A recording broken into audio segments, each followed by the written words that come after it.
Hechos de los Apóstoles, capítulo 4, versículo 32. Es la mejor manera de escuchar la voz de Dios, por medio de su palabra. Y al escuchar la palabra de Dios, podemos estar seguros de que Él cuida de nosotros. Hechos de los Apóstoles, capítulo 4, versículo 32.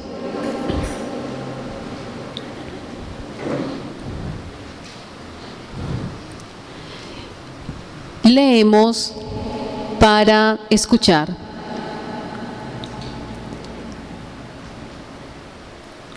Todos los creyentes eran de un solo sentir y pensar. Nadie consideraba suya ninguna de sus posesiones, sino que las compartían. Los apóstoles, a su vez, con gran poder, seguían dando testimonio de la resurrección del Señor Jesús. La gracia de Dios se derramaba abundantemente sobre todos ellos, pues no había ningún necesitado en la comunidad. Quienes poseían casas o terrenos lo vendían y llevaban dinero de las ventas y lo entregaban a los apóstoles para que lo distribuyeran cada uno según su necesidad. José, un levita natural de Chipre, a quien los apóstoles llamaban Bernabé, que significa consolador, vendió un terreno que poseía, llevó el dinero y lo puso a disposición de los apóstoles.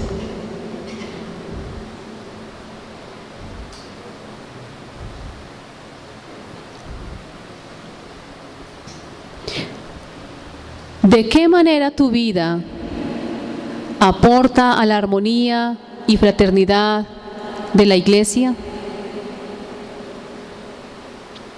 ¿De qué manera tu vida aporta a la armonía y fraternidad de la iglesia? Callamos para meditar.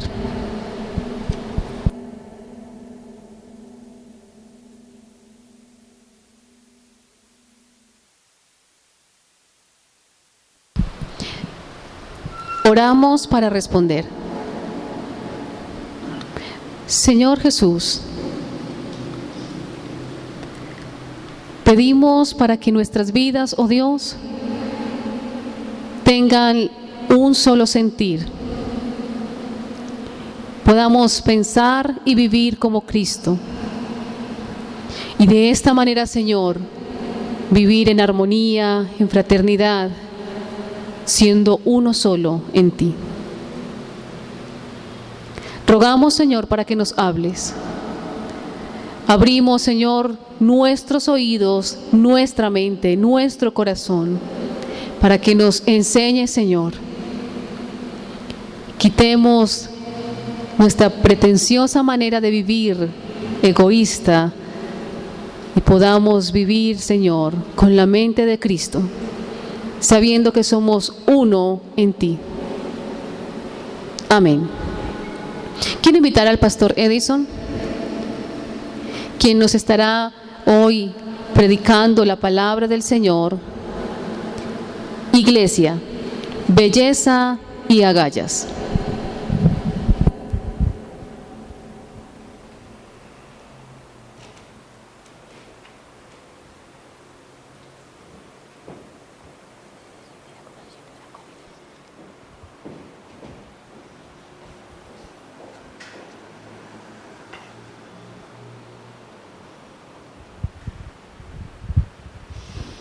Buenos días, familia, ¿cómo están? Qué bueno, qué bueno. Sorpresas te da la vida te da sorpresas, ¡ay Dios! Así reza el estribillo popular de una canción, y vaya a ver que sí es cierto. Quienes habitamos esta gran casa llamada tierra, sí que fuimos sorprendidos por la vida este año.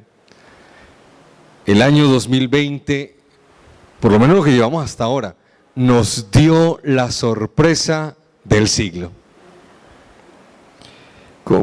Comenzando la pandemia, en las primeras semanas de la cuarentena, circulaban en redes sociales y en plataformas de reflexión social, filosófica, religiosa, otras, la ilusión de que esta pandemia nos haría reflexionar y tal vez recuperaríamos algo de humanidad, de sensibilidad por la vida, por el medio ambiente.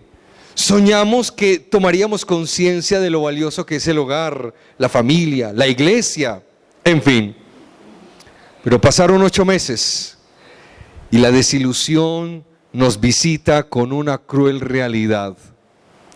Seguimos siendo los mismos, tal vez peores. Nada en nosotros cambió para bien. Aunque todavía estamos en medio de una pandemia y aunque nos encontramos en los mayores índices de contagios, los centros comerciales se llenan de consumidores, los bares abrieron sus puertas y volvimos a los desenfrenos de la embriaguez. Los moteles recuperaron pronto sus amantes. En cambio, la iglesia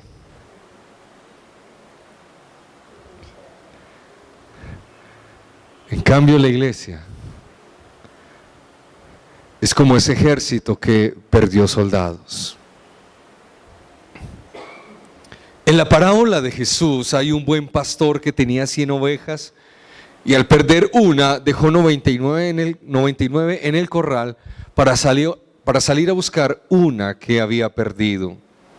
Hoy pareciera ser que nos va a dejar tocar en el corral una para salir a buscar 99 que se nos han perdido.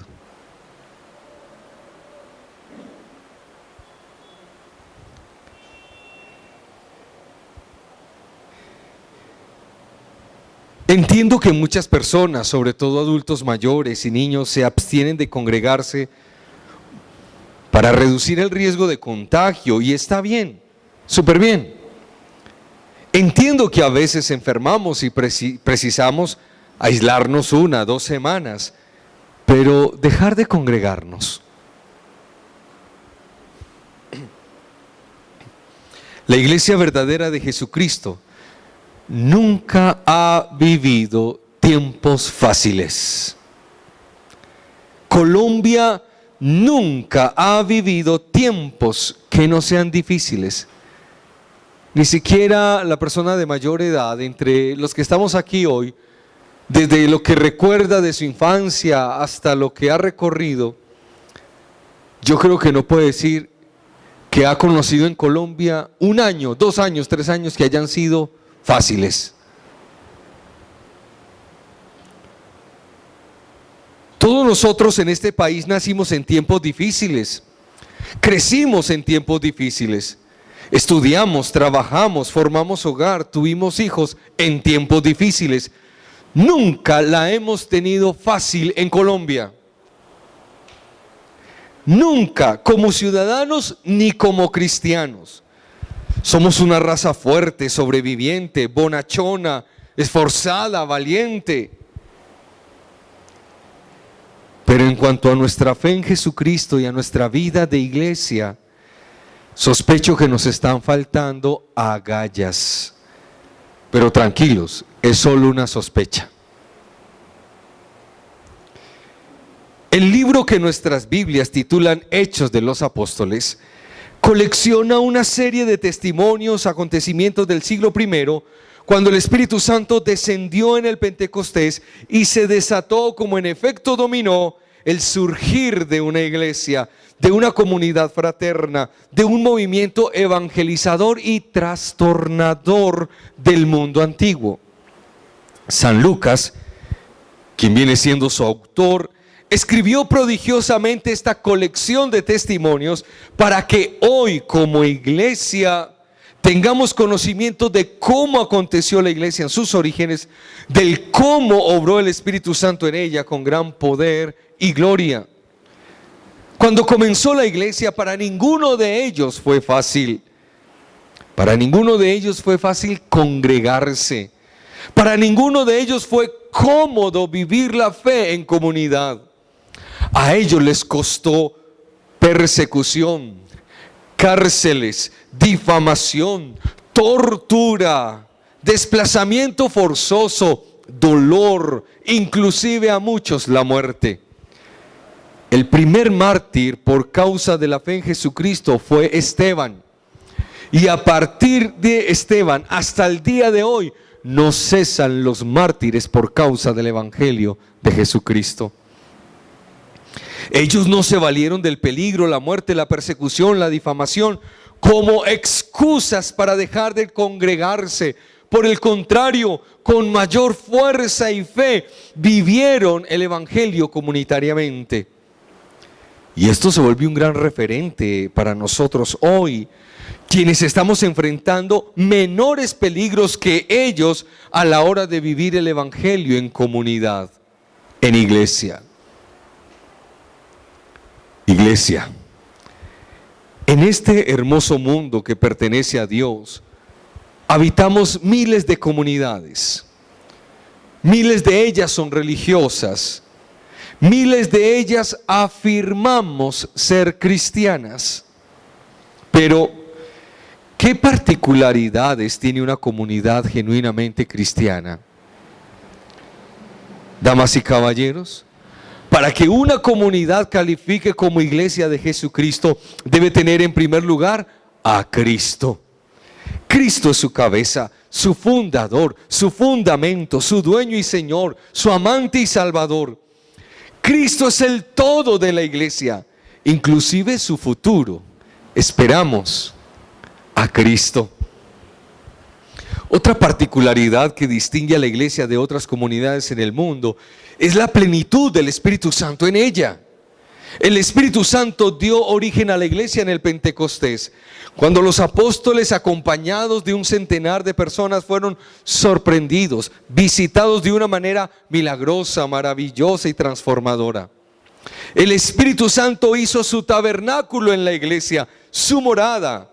El Espíritu ha equipado su iglesia para que lleve a cabo la misión de Dios en el mundo. Recuerden que Dios no hizo una misión para la iglesia, hizo una iglesia para llevar a cabo su misión. El Espíritu Santo, en aras de esto, dio dones según su providencia y plugó a Dios. Plugó es, así lo quiso, manifestarse en su creación, específicamente en este mundo. El Espíritu Santo es vitalidad, santidad, proyección, orientación, protección, preservación de la iglesia. Hermanos míos, la iglesia no solo debe ser cristológica, debe ser también neumatológica. Es una palabra extraña, tal vez nueva para su vocabulario. Es que no existe la palabra Espíritu Santo céntrica. Se dice neumatológica. La iglesia no solo debe ser cristocéntrica, ha de ser también neumatológica. En el libro de los Hechos, de manera casi inmediata, aparece en el escenario el Espíritu Santo como viento recio, como lenguas de fuego, hermoso, trastornador, contundente, proveedor de nueva vida. El Espíritu Santo, según la Biblia, resucitó a Jesús de entre los muertos. Este mismo Espíritu de Dios es el que nos ha levantado a nosotros cuando estábamos muertos en nuestros delitos y pecados, y nos incluyó, nos hizo parte de este milagro extraordinario llamado iglesia. Otra particularidad de la iglesia en relación con otras comunidades es el fruto que provee el Espíritu Santo para que podamos fraternizar. San Pablo escribió en la carta a los Efesios en el capítulo 4 que la iglesia debía mantener la unidad en el vínculo de la paz, la unidad del Espíritu. Y a la luz de estas palabras paulinas, nosotros nos debemos entender como hermanos en Cristo por el Espíritu Santo. Somos un pueblo en Cristo por el Espíritu Santo. Somos iglesia por el Espíritu Santo. Nos amamos los unos a los otros porque el amor es fruto del Espíritu Santo. Esta iglesia donde el Espíritu Santo ha obrado maravillosamente, tiene dos cualidades preciosísimas: belleza y agallas. Belleza. ¿Qué es la belleza? La belleza es orden. Belleza es integridad. Belleza es la propiedad de las cosas que nos hace amarlas, infundiendo en nosotros orden espiritual, deleite espiritual, perdón. Belleza es orden, es integridad, es la propiedad de las cosas que nos hace amarlas, infundiendo en nosotros deleite espiritual. Damas y caballeros, nuestra belleza es Cristo. Él es nuestra plenitud, nuestro Señor y Salvador. Su pasión, su muerte, su resurrección, su ascensión a los cielos es nuestra proclamación. Él es nuestro refugio, nuestro mediador entre Dios y nosotros los hombres. Cristo es nuestro único camino, verdad y vida. Él es el dueño de la iglesia, sustentador de ella. Él es el centro. Cristo es nuestra gloria y quien nos levanta. Cristo es la resurrección y la vida. Cristo es nuestro buen pastor. Cristo es la vid, la verdadera, y nosotros las ramas. Además de Cristo, nuestra belleza también es el Espíritu Santo. Él es el fundador también de la iglesia. El Espíritu es quien da fuerza a la iglesia para hacer lo que tiene que ser en este mundo. El Espíritu es quien nos une en el vínculo de la paz. El Espíritu es quien nos dota de frutos para que vivamos en la justicia de Dios. El Espíritu es quien nos guía a toda verdad que es en Cristo. El Espíritu nos recuerda las palabras de Cristo y forma en nosotros a Cristo. El Espíritu nos sostiene, nos protege, nos orienta. El Espíritu Santo es el santificador, el que santifica su iglesia. El Espíritu es el que se mueve en nosotros para sanar, liberar, equipar, enviar al mundo con su poder y así ir llenando la tierra del conocimiento de la gloria de Dios, así como las aguas cubren el mar.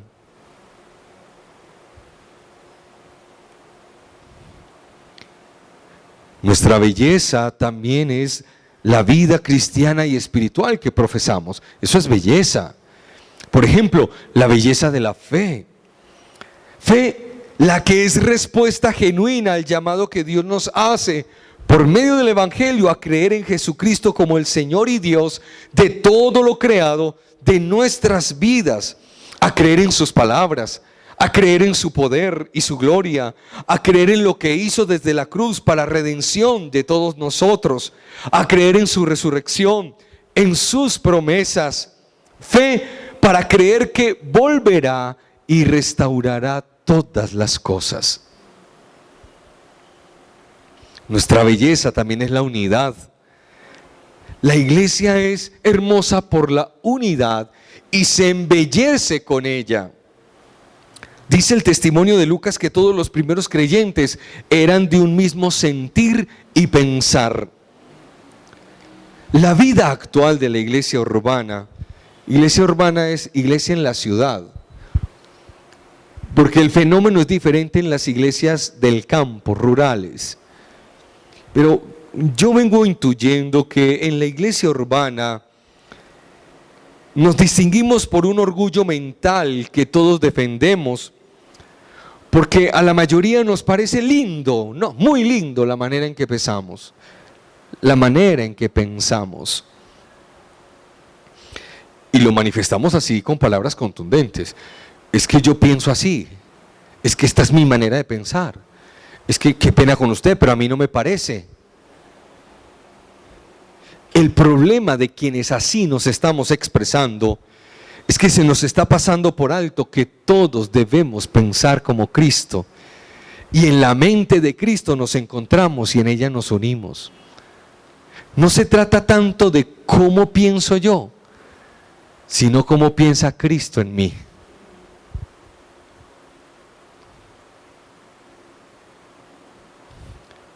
En la carta de San Pablo a los Filipenses, en el capítulo 2, Este apóstol expresó claramente cómo podemos llegar a ser de un mismo sentir y pensar. Escucha bien sus palabras. Por tanto, si tienen algún estímulo en la unión con Cristo, algún consuelo en su amor, algún compañerismo en el Espíritu, si tienen algún afecto entrañable, llénenme de alegría teniendo un mismo parecer, un mismo amor, unidos en alma y pensamiento. No hagan nada por egoísmo o vanidad, más bien, con humildad consideren a los demás como superiores a ustedes mismos. Cada uno debe velar no solo por sus propios intereses, sino también por los intereses de los demás. La mente de ustedes debe ser como la de Cristo Jesús, quien siendo por naturaleza Dios, no consideró el ser igual a Dios como cosa que aferrarse. Por el contrario, se rebajó voluntariamente, tomando la naturaleza de siervo y haciéndose semejante a los seres humanos. Y al manifestarse como hombre, se humilló a sí mismo y se hizo obediente hasta la muerte, y muerte de cruz. Por eso Dios le exaltó hasta lo sumo y le otorgó el nombre que está sobre todo nombre, para que ante el nombre de Jesús se doble toda rodilla en el cielo, en la tierra, debajo de la tierra, y toda lengua confiese que Jesucristo es el Señor, para la gloria de Dios el Padre. Esta clase de unidad es belleza en la iglesia. Otra belleza de la iglesia es la generosidad. A la luz de los testimonios que plasmó Lucas en su libro Hechos de los Apóstoles, intuyo la generosidad como un antídoto a la avaricia. Hortensia Moreno dice: la avaricia colinda al norte con la soberbia, al sur con la envidia, al este con la gula y al oeste con la lujuria. Como pueden ver, la avaricia es un mal que trae consigo otros males a la vida del hombre y afecta sus relaciones interpersonales. La iglesia naciente en el libro de los Hechos le apostó todo, el 100% de su empeño para triunfar sobre las avaricias. El relato que leímos hoy, Hechos 4, 32 al 37, en realidad es una pequeña introducción al episodio avaro y mentiroso que aparece en el capítulo 5, protagonizado por Ananías y Zafira. Ananías y Zafira vendieron un terreno de su propiedad y al parecer le habían hecho una promesa a los apóstoles de imitar lo que hizo Bernabé en el capítulo 4, versículo 37. Dice la escritura que Bernabé vendió un terreno y dispuso todo el dinero a los apóstoles para que ellos lo usaran en satisfacer las necesidades de la iglesia. Ananías y Zafira, a quienes nadie obligó para que se comprometieran igual que Bernabé en vender su propiedad y diezmarlo todo, dieron apertura a su alma a la avaricia y junto con ella al engaño para diezmar menos de lo que habían prometido. En el capítulo 5 de los Hechos, usted podrá encontrar las consecuencias de sus pecados. El Señor los castigó severamente por su avaricia y por su engaño. La iglesia se embellece en la medida que somos generosos. Yo no le estoy insinuando que venda sus propiedades y luego traigan todo el dinero a la iglesia. No. Lo que sí estoy haciendo es tratando de animarlos a ser generosos, a compartir lo que tienen con quienes sabemos o discernimos que pasan necesidad. En la iglesia, además de ofrendas y diezmos voluntarios, en los que le hemos instruido bíblicamente, abrimos las puertas de la canasta de amor para compartir nuestros víveres con los más necesitados. Sé muy bien de muchos de ustedes que con iniciativa propia velan por otros y comparten lo que tienen. Esta vida generosa no solo embellece su persona, embellece la iglesia. Dios no nos bendice con el propósito de que hagamos una bodega en donde almacenamos las bendiciones. Nos bendice para bendecir a otros.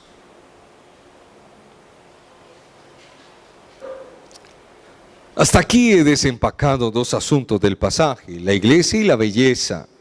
Ahora, y ya para terminar, les hablaré de las agallas.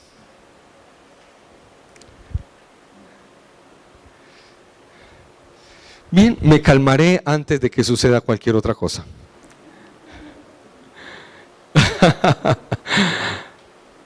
Vivir en comunidad al estilo de Jesús requiere de algunas valentías, diría yo, exquisitas. Se necesita de mucha cobardía para una vida individualista, egoísta, desentendida del prójimo. Además de cobardía, de muchas pobrezas mentales y almáticas del alma. Triunfar sobre los miedos y las carencias del alma para darse oportunidades en la vida comunitaria exige de agallas, de cierta osadía para abrirse al amor, a la comunión, al ágape, a socializar, inclusive abrirse a la oportunidad, a la posibilidad de ser lastimado. Grabe bien con oro estas palabras sobre tu corazón. Nadie que se arriesgue a amar sale ileso. Nadie que se arriesgue a amar sale ileso. Mire a Cristo. El costo de su amor, mírelo nomás. ¿Por qué crees tú que la Biblia dice, el amor todo lo perdona? ¿Tú por qué crees que la Biblia dice, el amor todo lo perdona? Porque te van a ofender. Esas palabras no son en vano. ¿Tú por qué crees que la Biblia dice, ponga la otra mejilla? Porque te van a dar en una. ¿Por qué la Biblia dice camina la otra milla? Esas palabras no son en vano. La vida comunitaria siempre se verá comprometida por aquellas formas indomables que tenemos y somos de ofender, de decepcionar, de herir. Y con cierta resignación tenemos que aceptarlo. Pero el amor cubre multitud de faltas. Pero el amor cristiano perdona, pone la otra mejilla, camina la otra milla.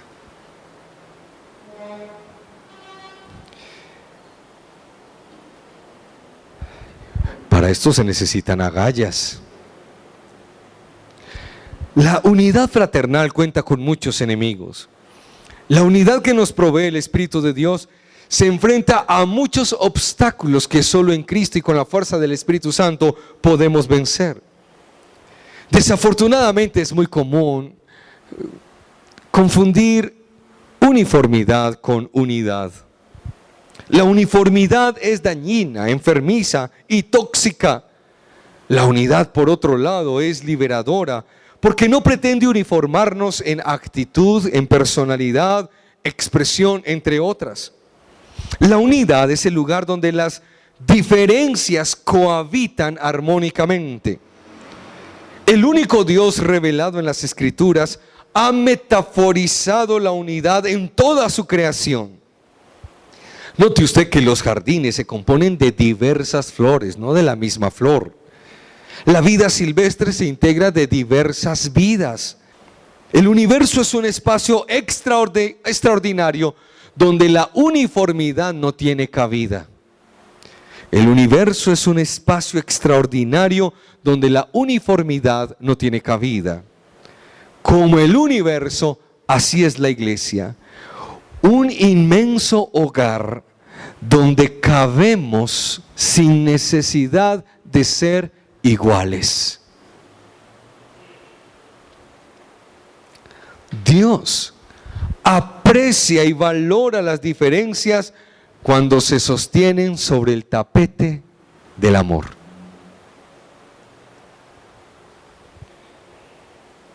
Las agallas también resultan necesarias para compartir, inclusive para darlo todo. Bernabé era un apóstol consolador y parte de su éxito como hombre de consolación fue el darlo todo. Repasemos el versículo 37. Vendió un terreno que poseía, llevó el dinero y lo puso a disposición de los apóstoles. Cuando dice el texto que Bernabé llevó todo el dinero de la venta a los apóstoles, no lo hizo para que ellos engordaran sus fondos personales. Era para que ellos, como pastores de la iglesia, lo repartieran entre todos, especialmente entre los más necesitados. Agallas. Hermanos, en tiempos difíciles nos es necesario recordar lo que es iglesia, porque entre otras razones, la iglesia de Cristo nació, floreció en tiempos muy difíciles. Nosotros estamos atravesando días muy difíciles y nos queda un registro bíblico para recuperar nuestro sentido y significado histórico de ser iglesia. No podemos seguir viviendo desintegrados de lo que realmente significamos para Dios, ni de las maneras como Él nos comprende. Todos nosotros debemos volver nuestros ojos a la Escritura, recuperar el sentido, la percepción, el significado, la misión que tenemos y somos como iglesia de Jesucristo el Señor. Incline su rostro, por favor.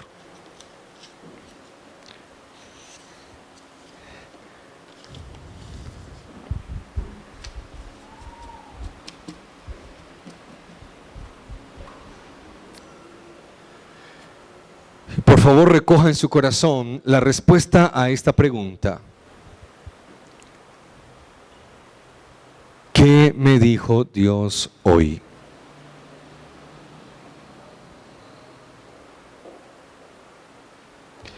¿Qué me dijo Dios hoy?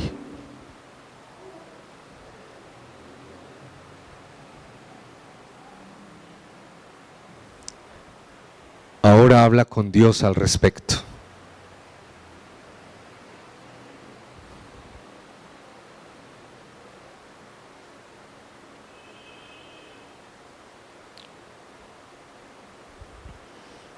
Señor, somos iglesia, tu iglesia, la que tú amas profundamente. Y en estos tiempos donde el mundo ha sido zarandeado, la iglesia también, y no todos han quedado de pie. Algunos han caído, otros han perdido sus fuerzas. Te ruego que los que aún se sostienen, tú los sigas sosteniendo, apreciando profundamente que eres el Dios que levantas al caído y que le da fuerzas a aquel que las perdió todas. A los que han caído, levántalos en tu amor y tu gracia y multiplica las fuerzas al que ya no tiene fuerzas. Somos tu iglesia, no nos dejes languidecer. Auxílianos, presérvanos, susténtanos para la gloria de tu nombre. Oramos pues por Jesús el Señor. Amén. Amén.